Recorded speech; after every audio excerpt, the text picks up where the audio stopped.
Assalamualaikum warahmatullahi wabarakatuh. Pada kesempatan ini, saya akan mereview mengenai penelitian seseorang tentang hubungan salah satu komponen sistem lalu lintas, yaitu kontrol, terhadap kecelakaan atau keselamatan lalu lintas. Penelitian yang akan saya review berjudul Peningkatan Keselamatan Lalu Lintas pada Daerah Rawan Kecelakaan atau Studi Kasus Ruas Jalan Ahmad Yani Kabupaten Tabanan segmen 2 dan 3. Nama penelitinya yang pertama, Iwayan Adi, yang kedua Rian Syah Pratama, dan yang ketiga Wido Risnomo. Sebelum itu, saya akan memperkenalkan diri terlebih dahulu. Nama saya Ersela Aftapilia dengan NIM 2151174. Selanjutnya, mengenai latar belakang dari penelitian ini. Kabupaten Tabanan merupakan salah satu kabupaten yang berada pada Provinsi Bali. Secara ekonomis, Kabupaten Tabanan dilewati oleh jalur kegiatan ekonomi dari Pelabuhan Gilimanuk menuju Kota Denpasar, di mana tingginya pergerakan sering menimbulkan permasalahan transportasi di Kabupaten Tabanan, seperti banyaknya terjadi kasus kecelakaan. Jalan Ahmad Yani Kabupaten Tabanan merupakan jalan nasional dengan fungsi arteri primer yang memiliki panjang ruas jalan 2040 meter dan tipe jalan 4 lajur 2 arah tak terbagi. Dengan jumlah terjadinya kecelakaan tertinggi kedua di Kabupaten Tabanan yaitu sebanyak 33 kejadian, yang dimana kecelakaan pada ruas Jalan Ahmad Yani Kabupaten Tabanan didominasi oleh faktor manusia. Mengapa didominasi oleh faktor manusia? Itu dikarenakan kurangnya kesadaran masyarakat akan disiplin berlalu lintas dan dengan kondisi jalan yang lurus sehingga pengendara cenderung memacu kendaraannya dengan kecepatan yang tinggi. Maka hal tersebut menjadi salah satu faktor penyebab terjadinya kecelakaan pada ruas jalan tersebut. Kondisi tersebut juga diperparah dengan kondisi prasarana yang buruk, seperti permukaan jalan banyak yang berlubang, rambu jalan yang sudah rusak dan bertumpuk, dan beberapa alat penerangan jalan yang mati. Nah, untuk memberikan solusi dalam upaya peningkatan keselamatan bagi pengguna jalan, maka dilakukannya tahapan-tahapan penelitian. Tahapan-tahapan penelitian tersebut yaitu yang pertama, pengumpulan data.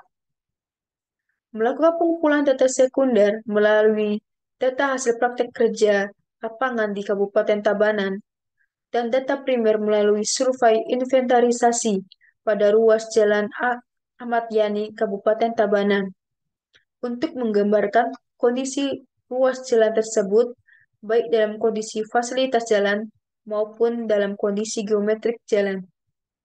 Yang kedua, identifikasi faktor penyebab kecelakaan.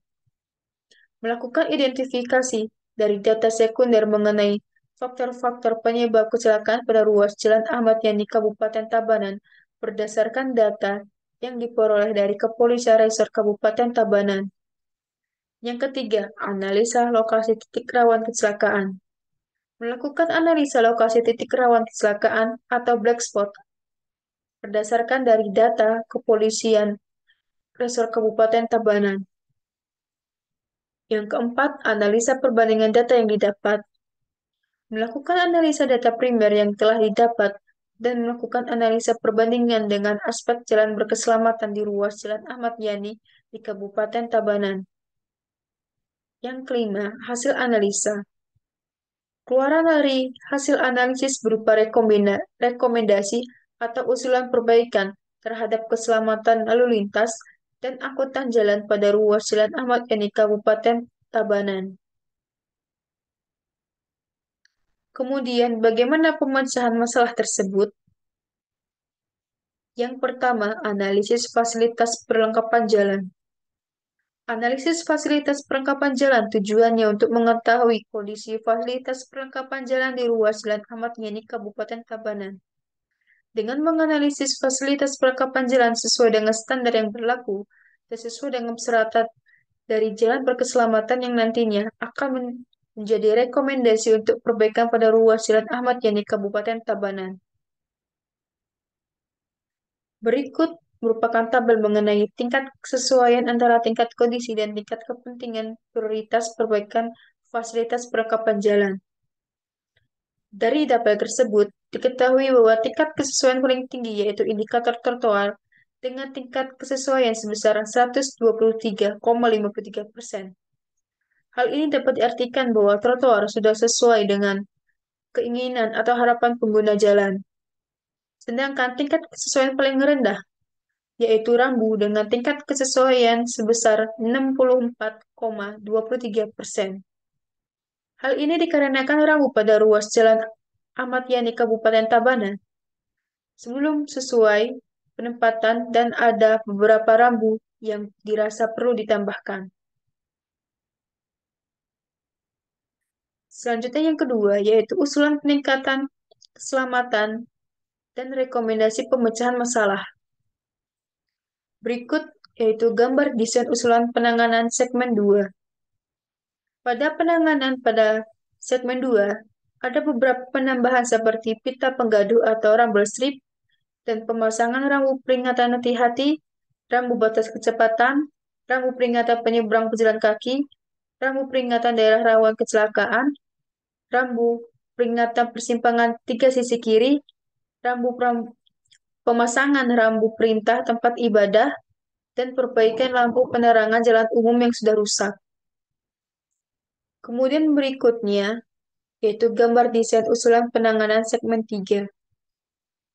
Pada usulan penanganan pada segmen 3, ada beberapa penambahan seperti pemasangan rambu peringatan, persimpangan 3 ganda kiri kanan, rambu peringatan hati-hati, rambu peringatan penyeberangan pejalan kaki, rambu petunjuk pejalan kaki, zebra cross, pita penggaduh, rambu peringatan daerah rawan kecelakaan, rambu batas kecepatan, dan perbaikan lampu penerangan jalan umum yang sudah rusak. Jika kita simpulkan dari penelitian ini, dilihat dari segi analisis kecelakaan, maka dari faktor manusia menjadi sebab terjadinya kecelakaan. Sebagian besar adalah tidak disiplin. Kemudian dari segi faktor prasarananya, penyebab terjadinya kecelakaan adalah fasilitas perlengkapan jalan banyak yang sudah rusak dan pemasangan yang kurang sesuai peraturan yang berlaku dan perkerasan jalan yang banyak yang sudah berlubang. Lalu dari segi analisis upaya peningkatan keselamatan dan rekomendasi pemecahan masalah, maka ada pun usulan yang diberikan berupa penambahan rambu peringatan, rambu batas kecepatan, pita penggaduh atau rumble strip, serta fasilitas perlengkapan jalan lainnya, seperti lampu penerangan jalan, jalan umum, banyak yang tidak berfungsi atau mati, dan marka jalan yang belum sesuai dengan peraturan yang berlaku pada ruas jalan Ahmad Yani, Kabupaten Tabanan. Sekian review penelitian yang telah saya lakukan. Jika ada kesalahan kata, mohon dimaafkan dan terima kasih atas perhatiannya. Saya tutup dengan wassalamualaikum warahmatullahi wabarakatuh.